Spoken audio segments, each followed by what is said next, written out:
Hello, this is Property Matters, a weekly catch-up on the world of property, supported by Fairview International Property Consultancy and auctionproperty.co.uk. And we're live every week on YouTube, Facebook, LinkedIn, and our website, propertymatterstv.co.uk. If you're watching on our website, leave us a Google review, and if you're watching on the socials, get involved in the conversation below. That email address for discussion topics, hello@propertymatterstv.co.uk.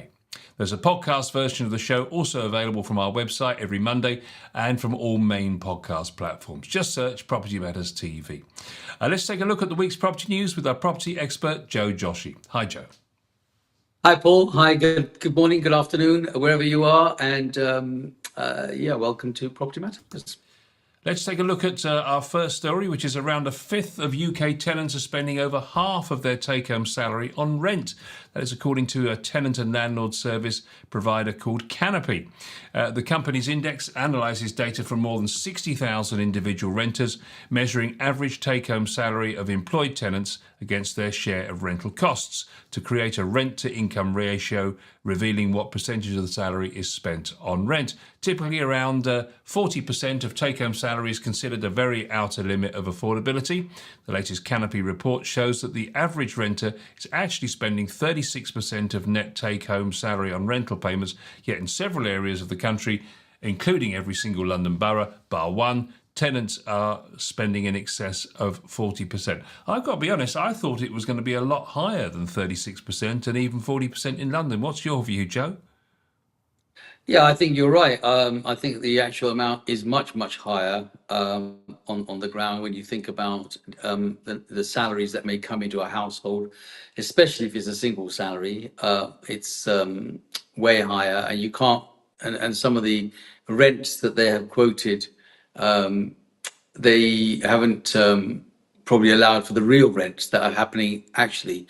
And it goes back to that supply and demand thing. The supply is now become very limited in rental property, and the demand is very high. So people are having to pay way more than they probably originally planned to. And that means that, they are going to be contributing a lot more of their salary. Now, obviously, that's where it needs two people. You could almost say one person's salary pays for your living, including the rent and the bills and the utilities and so forth, and the other one might give you a living standard of some sort. But I mean, God help you if those two then parted company, then you're stuck with one, and all you're going to do is pay the rent and the electric and stay indoors forever. I'm guessing that these figures must be a shared rent, I would assume, because to me it just doesn't stack up. Those in the northeast pay the lowest rents of the country at just £573 per month. I think we all need to move up there, don't you think? This equates to 33.7% of the average take-home salary, which is around 2% less than the national average. While rents in the northeast are at the cheapest, a higher average salary in Northern Ireland means that they have the most affordable rent in the UK, with the average tenant here spending less than a third, 32.9% of their salary on rental payments. So Northern Ireland, the place to be, it seems. Yeah, I've heard a lot about Northern Ireland. I might have to take a visit over there and see what's going on. But it seems to be a happening place for a number of reasons. But yeah, I think that the numbers that they're talking about are definitely wrong. But I think it's closer to, maybe 45-50% of somebody's salary that they're actually parting with towards rent alone, considering that most areas now around the southeast, a one-bedroom apartment is probably circa £1,200 a month, plus utilities and other costs. So you have to allow yourself a £1,500 a month budget just to stand still. Yeah, they say in London, tenants, and here's the clue really, tenants pay an average of £1,183 on their personal share of the rent. That suggests it is taking it per person, typically equating to almost half, 44.5% of the average take-home payslip. This is nearly 12% more than Northern Ireland and around 8% more than the national average. Tenants in London, 44.5%, the South East is 44.1%, and the South West, 41%, are paying the highest share of their salary on rent versus the national average. So here is a quick table. So in London, the average take-home salary is £35,915. The average rent per person, 1,183, 44.5. The average salary in the southeast is 26,380, which is considerably lower than London. I'm surprised at the differential there. 24,000 in southwest, but the average share of the rent is £756, which is 41%. If we carry on going down, it's all pretty much the same until we get. In fact, as we said, the cheapest is in the northeast. 22,378 is the lowest take-home salary in the UK. I beg your pardon, Wales, £21,614 is the lowest take-home salary with a rent of £638.42, which is 38%. But the northeast remains, although they don't have the lowest salary, it's definitely the cheapest to rent there because it's only 33.7% of your salary. Alongside Northern Ireland there, so interesting variations in terms of the rent, and the UK cities. If you look at that, Bournemouth, the most expensive place to rent, 22,865 is the average take-home salary. You'll be paying £798 in average monthly rent, which is 47.2%. Prime place, I suppose, on the south coast there, Joe, for Bournemouth. But looking at those, they're all desirable locations, aren't they? Bournemouth, Oxford, Brighton, London and Bath. Yes. I did a quick calculation, Paul, going back on your previous graph there, showing that a London income of £35,000 a year is basically over a 12-month period is just under £3,000 a month gross. So you take away obviously whatever their taxations would be. So let's assume for argument's sake that you take £700 out. It's going to be £2,200 take home, and then you've got £1,200 worth of rent. Yeah.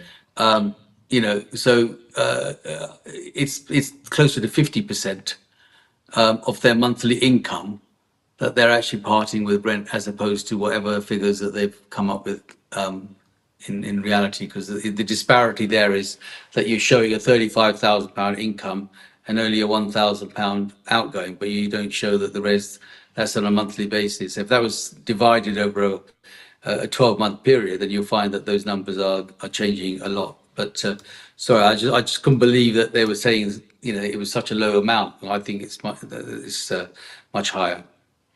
Yeah, if you go into the London boroughs, Enfield it's 53%, Barnet 53%, Haringey 51%. Most tenants have less than half of their income left over for bills and general spending once rent has gone out of their bank accounts. Newham is the most affordable area in London with an average rent spending of 39.1% of their salary on rental payments, which is still around 3.5% more than the national average. Despite being home to some particularly expensive boroughs, London is not actually the most unaffordable city in the country. In fact, it came out fourth. As we said, London takes home £35,000 versus £27,000, yet a higher average monthly rent cost of 1.183 means that those in the capital spend 44.5% of their take-home salary on rent as average, whereas Bournemouth it's 47, Oxford 46, and Brighton 46 as well. Bath at nearly 44% also makes up the top 5 list of the most unaffordable cities for renters, with Edinburgh the only city outside southern England to feature in the top 10. When you move away from major cities and look at the areas, Halifax is the most affordable area to rent in. And you can see on the screen, and for the benefit of those listening, £23,039 is your average salary, but your rent is only £564, which gives you a ratio of 31.2%. And you look at those other places where it's a good place to rent: Darlington, Barnsley, Dumfries, Belfast, Stoke-on-Trent, Sunderland, Carlisle, Crewe and Shrewsbury. Not being rude to those places, but they're distinctly different to Oxford, Brighton, London and Bath. Absolutely, that's it's all relative, isn't it, to where the area and as I said, is the main thing that you have to bear in mind is it's nice to know that they are cheaper and you can live there, accommodate. But if the communication is no good, the train service to get them, and then there's the cost of the train service. It's not just the train service; it's the cost of the annual monthly ticket for people to travel. That's all got to be accounted for. So it's good to say you can live somewhere for £500 a month, but it might cost you another £500 a month to travel. So that's why some people say, well, I might as well go and live in London because at least I'm not having to have that travel time added in order to get to the work. So communication, work, and all those other things are very important in the decision of where you're going to live. The report says that the rental market, as a result, with all these disparities between different areas, it remains in a fragile state, they say. While it's encouraging to see efforts being made to relieve pressures on tenants, any regulatory changes could inadvertently push landlords out of the market, shrinking the supply of properties. Most landlords are already adhering to the spirit of the Renters Reform Bill, or the Renters' Rights Bill, as it's now going to be called. But the full consequences remain uncertain. Government must tread carefully so as not to disincentivise landlords further, which could ultimately lead to additional rental price pressure, deepening the affordability crisis. And I guess you're on board with that statement. Yeah, absolutely. Yeah, I mean, it's and this renters' right thing bill is really absolutely a dog's dinner. That is going to cause a lot of people a lot of heartache. More so the landlords who supply the much required property that the local council and the government needs to have. So long may they continue to build these big corporations, Paul. That's what I say, and quick supply of these 15,000, sorry, 1.5 million homes that they said that they were going to build over the next 4 years. Let's Get move on digging. to let's move on to our second story, which is residential property has been the long been the investment of choice for many Britons. But with many landlords who developed their properties and portfolios in the early days of the buy-to-let market, nearly 30 years ago now in retirement or nearly retirement age, a new breed of landlord will be required to step up and provide the rental homes of the future. So Paragon Bank has surveyed 500 landlords in between 1 and 3 properties who have expressed a desire to grow their portfolios to understand what this future cohort looks like and what is driving their property ambitions. So they found that the average age of aspirational portfolio landlords is 37.8, which is a real surprise to me. The highest proportion of landlords were aged between 25 and 34, which is 35%, followed by 35 to 44-year-olds, which are 31%. 3/4 were already higher rate taxpayers and 77% were in full-time employment. Over 4 in 10 live in London or the South East, with 12% located in the North West. 51% were already involved in property-related sector or in a role associated with property. And the report found that family and friends with an existing property business was a key driver for 43% of next generation portfolio landlords, which initially became a landlord following a desire to develop long-term rental income. That's got to be the only reason why the next generation of landlords seem to be so young. I mean, it's a surprise to find 35% of them 25 to 34. They must have got involved in a family business, surely. Well, it's the only way they could have got involved. It's where 30 years of investment from their parents. Some they've actually had to get rid of because they probably have outlived their life. Either they need doing up or got short leases or just are not in a desirable location where they can get the best rent. And that's been tidied up to a portfolio that has probably been passed on to the next generation. And they are the ones that are starting out. But yes, I mean, obviously they've got to start somewhere and they've got to start with a new slate. And the new slate means that the borrowing cost is much, much higher than it was over the last 10 years, perhaps, 14 years, ever since the interest rate went down after the financial crisis. That was a lot easier to make money on, but to make money on the borrowing levels now is near on an impossible task. So I think, yes, the first set of generation that's part of that are the ones that have been brought in and perhaps inherited some portfolio.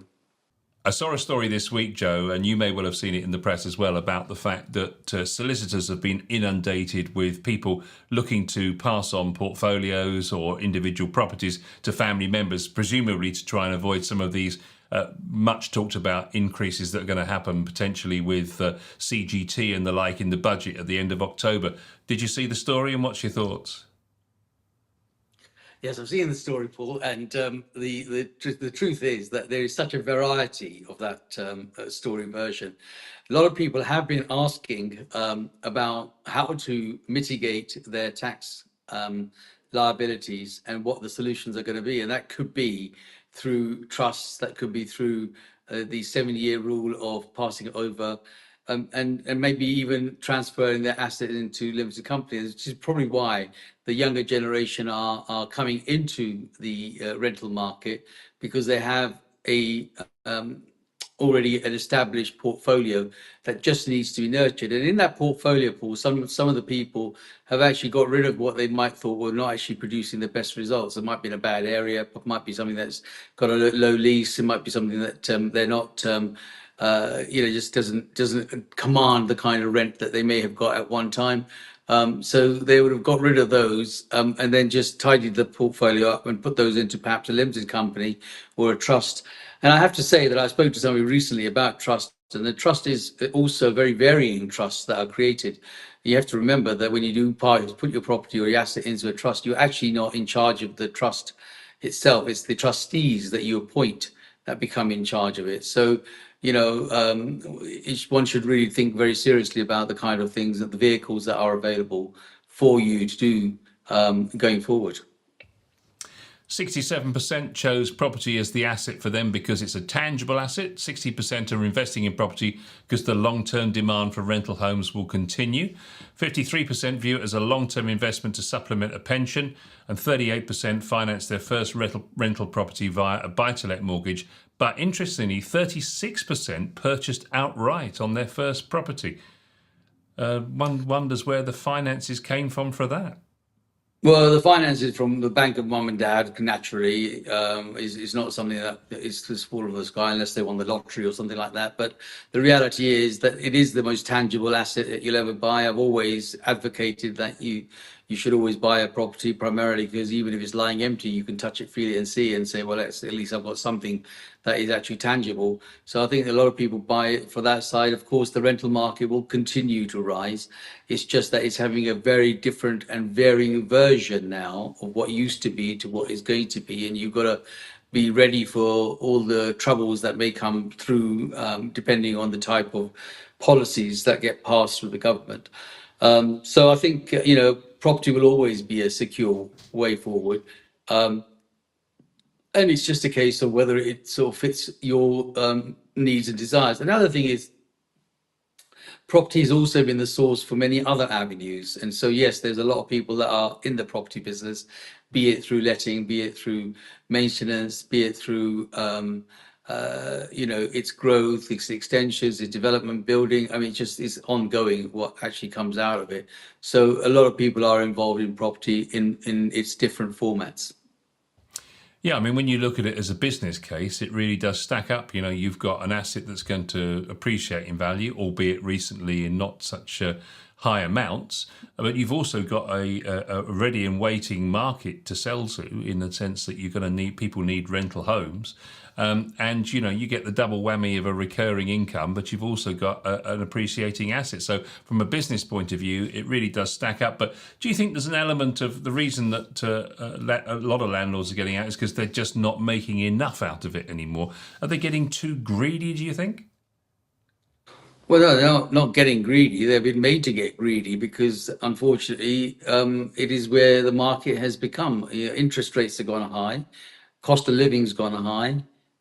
So therefore, if they borrowed money, they got to pay more money, and the only way that's going to, it's a rolling on forward rolling spiral, isn't it? I mean, it's just someone's got to pay for it, and it's going to have to be the end user. So I don't think they get necessarily being greedy. I've known landlords who have actually paid from their own pocket because they don't want to upset the people that they're in there because they know they can hardly afford what they've got. So there is a sort of a philanthropy part of it that people don't even see. That when landlords are saying, well, actually, you know what, I've got an asset there, I bought it for X, I'm okay with that. So what I'll do is I'll just not up the rent. On the other hand, there are landlords who have just bought recently with high rates, and are saying, I've got to have that money to cover my costs. So it's horses for courses. They're seeing that there's a large jump in the proportion of people who are looking at targeting terraced housing, the staple, of course, of the rental market. That's risen from 26% at the moment to 37% in the future. So another 11% of landlords are looking at, I'm going to get into terraced housing and start buying up a row of places potentially. But interestingly, they're looking at more complex propositions. So We hear a lot about landlords getting out because there's too much red tape, but they're also, a large amount of them are looking to get involved in more complex propositions. So at the moment, only 8% of landlords invest in houses of multiple occupation, or HMOs, but that rises to 17% when thinking about the future. Similarly, 14% of landlords invest in multi-unit blocks currently, and in future this is expected to grow to 26%. So landlords are looking around to see what else is on the market, and they don't seem to be afraid of the extra regulation.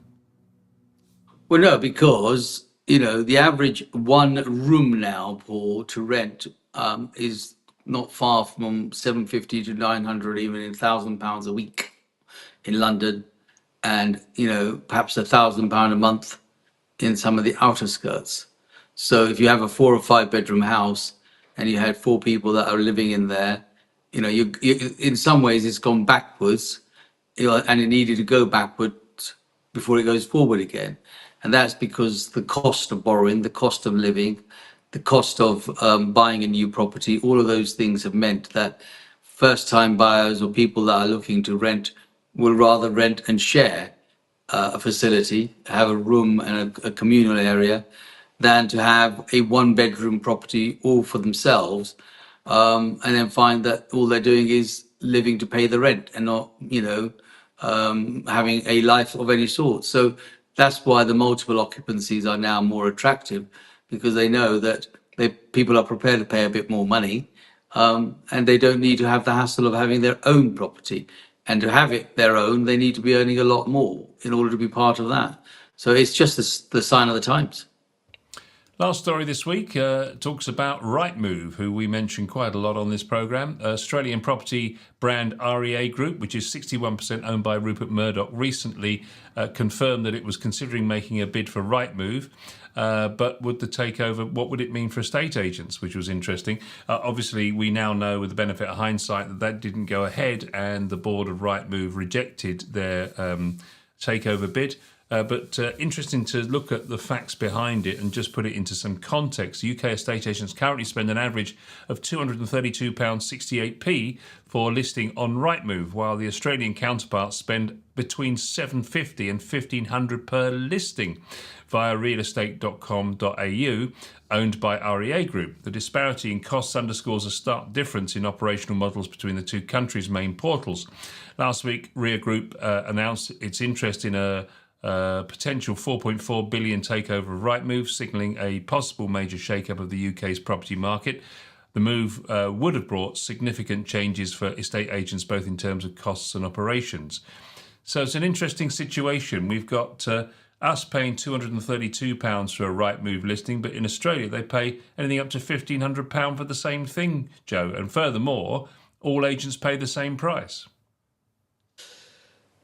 Yeah, it's a bit of a sore point to a large extent, really. Rightmove. First of all, let's start with the agency itself. The agency in the UK struggles to get a 1% fee from most people, let alone a higher percentage. More often, people like Strike and Purple Brick and all those people that came and were disruptors in the market disrupted it to such a point that basically it made the seller want to only pay you a fraction of your fee.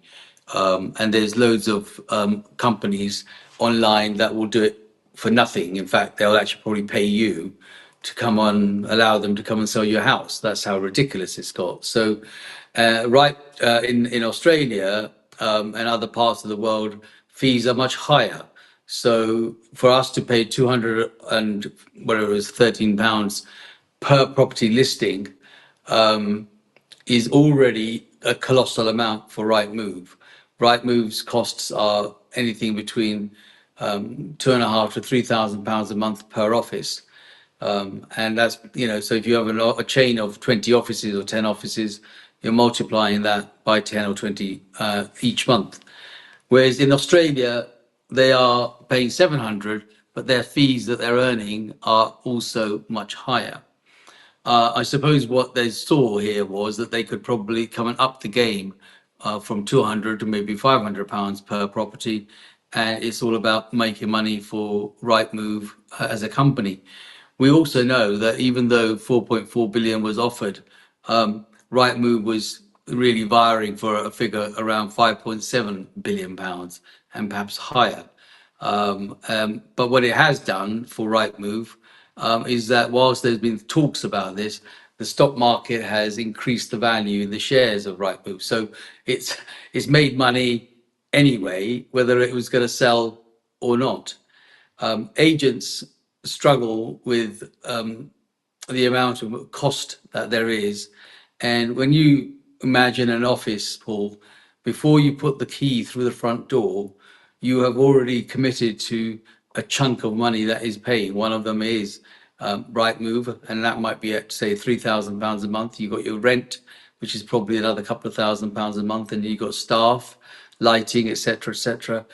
So you've got to bring in a certain amount of money before you do it. And because the model is based on no sale, no fee, and most people don't want to pay the fee or they decide to change their mind, agents could spend the next 6 months, on a pipeline that may or may not go through. So they got to feed the meter for at least 6 months at those levels, which is quite a lot of money to find. And that is now resulting in a lot of agents perhaps saying, well, you know what, maybe it's time to throw the towel in because it just isn't financially viable for this to continue. And the portal world, like Rightmove, like Zoopla, and On the Market, obviously dominate the market. And so therefore they dominate the prices and guide it. Though I have to say that Zoopla and On the Market have been a bit more reasonable, but their interest, the flow through those is not as strong as it is through Rightmove. Rightmove was the pioneer of the portal market, and it stayed in the front and has continued to stay in the front. So there's a lot of things that they've got to take into consideration. It's the easiest thing to say is, oh well, we'll charge them a bit more, but we don't earn that much more, and I think that's where the problem's going to be.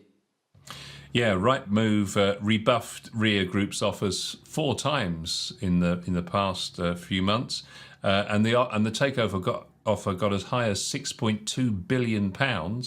And when they rebuffed it for the 4th time, the shares fell 8%. But having said that, as you said beforehand, of course, they'd risen significantly before they then fell when the offer was off. Obviously, Rightmove say that they've got the team on board and they've got the expertise and a good business, and they think it's worth more than 6.2 billion. That's their prerogative, of course. But what one former executive of RIA said was that he thought that what they could bring in was greater data sharing with agents to give them a real understanding of what's going on than what's currently there at the moment. They see that in the RIA model, there's more that they can provide to agents to give them better data around purchasers' behaviour, etc., etc., etc., and even things like vendor-paid advertising to pay for potential increases in portal fees, direct consumer relationships, and enhanced data utilization to predict consumer behavior and optimize marketing efforts. So that's what they were saying was the added value. But clearly that would have relied then on surely agents having to charge more than 1%, which seems and has seemed over years an impossible stone to move. Most of it is the agent's fault themselves. It's not impossible stone to move at all, Paul. It's just that the agents find it easier to drop their fees than to increase their fees. They don't sell their worth. And I suppose the true worth is within that side of it. But I don't think it's actually the customer. The customer is always happy to take a reduction. When agents go into a property, and I've seen it year on year on year and time again, just to win that instruction, they'll drop their fee against somebody else. And I'm not saying it should be a cartel, but it should be some sort of professional courtesy that, that is the fee. That's the margin where it is. Some people pay more, some people will agree to pay the current base. But to continue to drop it means that they are actually only shooting themselves in the foot. So that's the agent's fault. It's nobody else's fault. It's a brave move by RIA to offer 6.2 billion at the end there, because if we look at another report this week that says that a significant number of UK estate agents declaring insolvency according to new data, has risen. According to the new figures from the Insolvency Service, 286 estate agency firms in the UK went out of business in the 12 months to July of this year, which is a 32% increase on the 216 from the previous year. So more agents going to the wall because they can't manage the cash flow, because the time it takes to sell a property gets longer and longer and longer, and there's more and more fall throughs. And yet on the other side, you've got RIA reckoning that they could put fees up to 750 when agents can't make money at 232. So it was a bold move by them. Well, like I said, they made a bold move for a number of reasons, and one of them is perhaps to increase the fees. But more than anything else, is to get the share of the market that Rightmove have enjoyed a lot. They could actually win more business by doing a reverse of that. Instead of having the 200 odd pound per listing, if they halved that, they'll probably get more agents that will join. The ones that couldn't afford to join will probably join. So there is some method behind that madness. But the reality is that it has become a three-horse race to a large extent, which is on the market, Zoopla and Rightmove, and they're all owned, apart from Rightmove, of course, the others are all owned by, outside companies that have invested. CoStar invested in on the market. Zoopla is an investment from elsewhere. And so, of course, somebody just wants to tap into Rightmove, which has not been for sale at all. They've been doing it well for themselves, but at the end of the day, everything sells at a price. I mean, it might be 6.6 that they rejected, but 7 billion might buy the deal. So, it's not over yet, as they say, but I'm sure the story is not going to finish. I would suppose RIA might look at it from the other point of view and say, well, there's always going to be a certain volume of sales because, as we've always known, people need to move. People have to move with jobs and life and so on. So there's always going to be a demand for property portal services.